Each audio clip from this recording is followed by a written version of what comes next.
Siitä tulee Kokarev puolustamaan myöskin, niin kiekko pomppaa sinne reunuksen ja jo niin kuin näette, mikä on Joensuun virta tällä hetkellä. Niskala pääsee tulittamaan ja siellä on Janne Niskala tulittaa Suomelle 1-0. Ja näittekö minkä esityön Jesse Joensuu jälleen tekee siellä laidassa. Herranen aika sentään minkä esityön Joensuu tekee. Päättää siellä lähes puoli minuuttia laidassa. Ja sitten tarjoillaan Janne Niskalalle ja Mitisin miehen mailla laulaa. Se laulaa Kalinkaa jo toista kertaa. Tässä turnauksessa jo 3. kertaa. Ja katsokaa vielä kerran, sinne tulee Kontiola. Joensuu kaivaa, Kontiola tarjoilee ja sitten lähtee pommi, joka värisee, joka lepattaa ohi Semjon Varlamovin. Janne Niskala tulittaa Suomelle 1-0. Todella näyttävän aktiivisen karvauspelin päätteeksi. Vielä kerran saata nauttia koko rahan edestä. Siitä se kimpoaa vielä venäläisjalasta ja yllättää Semjon. Nyt tulee paha paikka, se tulee veto ja siinä maalikulmalla se pyörii ja Tyhjä maali odottaa. Ja sinne se vain menee ja Jevgeni Malkin se sinne runtaa.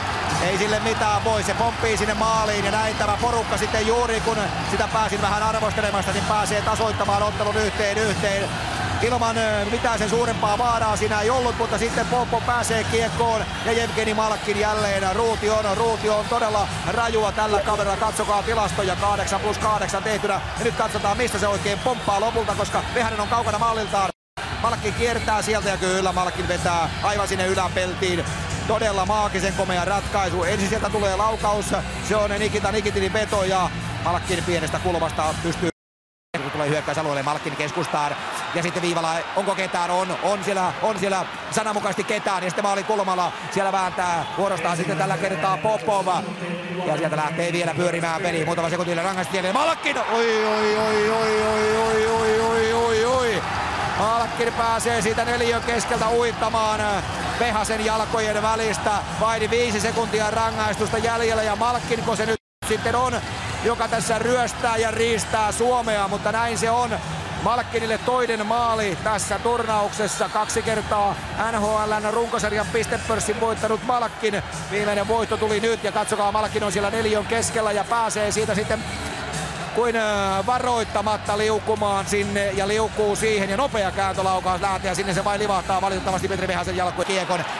Keskellä menee Berezovkin. Malkin tulee kuitenkin yksin sieltä koko kentän läpi ja tässähän on vaarallisimmillaan, kun hän pääsee täyteen vauhtiin. Ulottava iso pelaaja, mutta sitten vie hänet Joonas Järvinen laitaan ja käsi on valitettavasti pystyssä ja sieltä on rangaistus tulossa. Eli Jevgeni Malkin ja loukkaako hän kättään sitten siinä samalla. Nyt on aika dramaattinen paikka tässä välieräottelussa. 13.36 erää jäljellä. Malkin loukkaantuu lihevästi ja Suomelle rangaistus.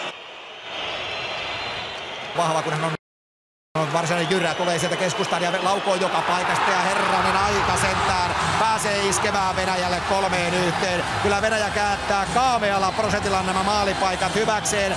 Nyt ei mahda Vehanen mitään, ei mahda Suomi mitään, vaan Aleksander Ovechkin pyöräyttää Niskalasta eroon ja tulee siihen pointille ja sieltä lähtee se kuuluisa veto. Ja kun se veto tulee ja kun se nopeasti tulee, niin ei se paljon mahdollisuuksia näköjään jätä. Siitä näette vielä kuinka Ovechkin irtoaa sieltä, kiertää ja kieppaa näin. Ja siitä lähtee ehkä aavistuksen verran. Nyt on myöskin Vehasen Petrillä siellä maalilla sellaista ei ihan normaalia toimintaa, vaikka laukaus on tarkka yläkulmaa, niin siitä huolimatta Vehanen pudottaa polvilleen. Se tulee sieltä pelaajien jaloista toki ja tarkkahan se veto on, mutta siitä huolimatta niin Malkin liukuu maalin taakse ja sitten tullaan siihen laukaisupaikalle. Malkin nappaa kiekon itselleen, pelaa Nikulina. Malkin.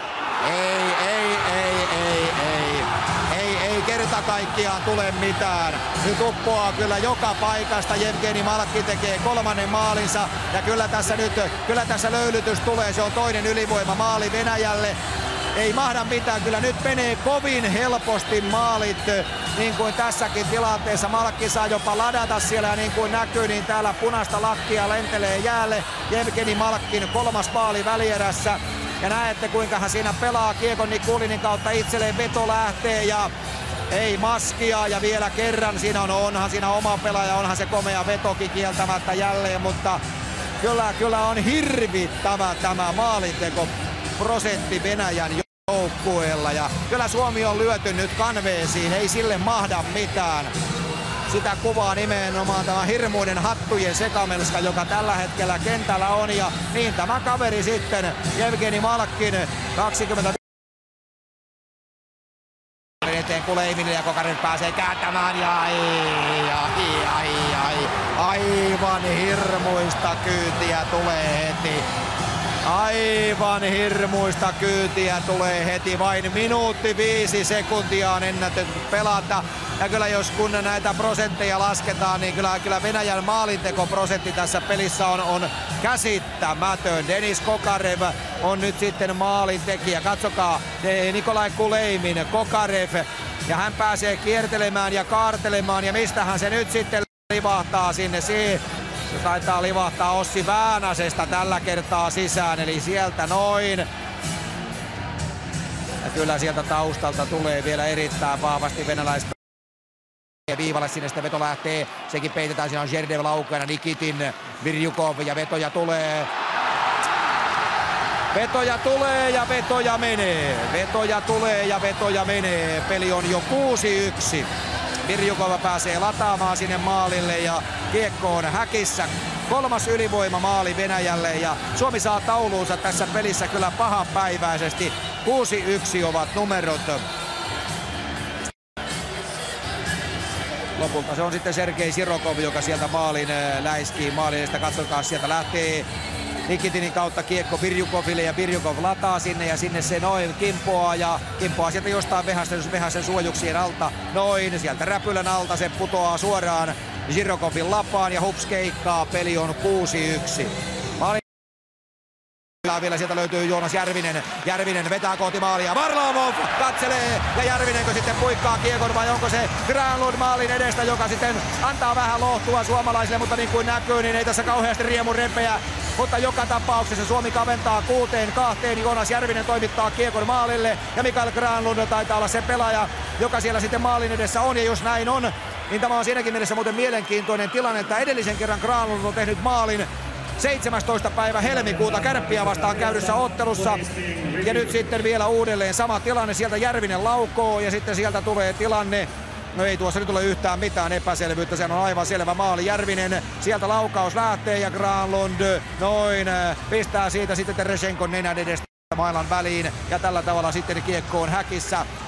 3.56 ottelun 3. erää jäljellä ja Mikael Granlundille se on ensimmäinen maali tässä turnauksessa ja yhteensä 5. tehopiste 20-vuotiaalle IFK-pelaajalle, jota varmasti tietysti tämän turnauksen jälkeen ollaan vimmatusti myöskin viemässä jo pois Amerikkaan, mutta totta kai myöskin monia kysymysmerkkejä Granlundin osalta tämä jättää tietenkään. Eihän tämä hänenkään osaltaan niin sanotusti ihan puikkoihin ole mennyt ja keskelle totta kai näytetään ja näin ollen se tietää sitä, että Granlund tekee sen maalin